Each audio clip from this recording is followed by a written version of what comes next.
bật cho cả trường âm chỉ càng to. Ở bên nó nhìn vậy thì sao cái gì nữa? Cái Nó suối rồi giống ai đã uống thì phải lại. cái chiếc xa. Mà ta cái đi thì cái xa nó đi. Lại một cái danh cao chưa? Đã cho con chị. Như thế nó ta dưới lì nên có thể ta nó đi. Chào. Nhiều tí việc cơ thế. Nên trong cái lúc xóa trẻ. Thế thì trẻ qua đó tao hãy cho nó cần hơn. Khi hai lịch trẻ họ, nhà nó thì đã nó cái họ. Cái chị hả nông là thì thảo tí chỉ mới sẽ hả nông là thế. Anh sao à?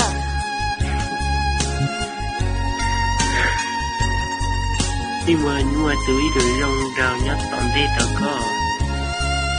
Lấy tiền rồi. Lấy tụi nhà lấy tiền. Bà hai tiền nó mấy tiền nó đâu sang coi giá nhiều đâu. Sao là để chút lâu nhỉ?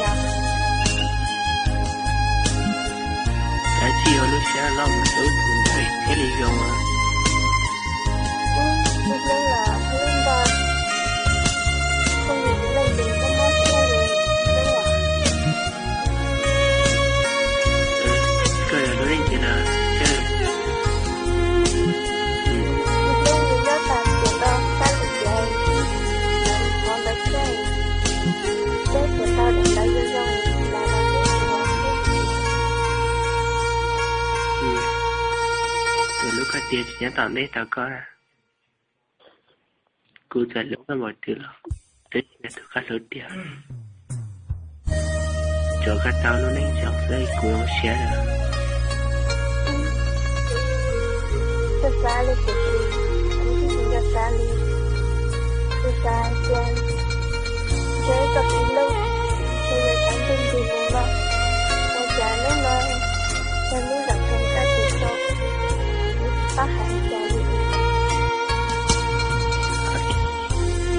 Lấy tiền rồi son thế à.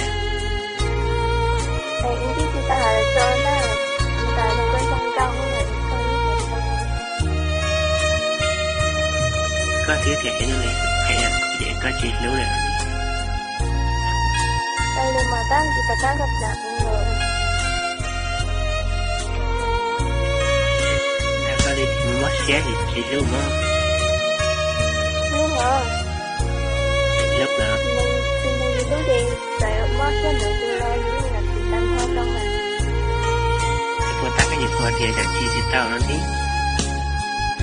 Thật ra thì nó vô tình là hay cái này mà nó biết cho mình nó thấy là chị ta hả? Từ này mà chị dâu được có gì như là chị dâu mới tiền để có ta sức mẹ nữa. Cho nên đã chưa biết cũng là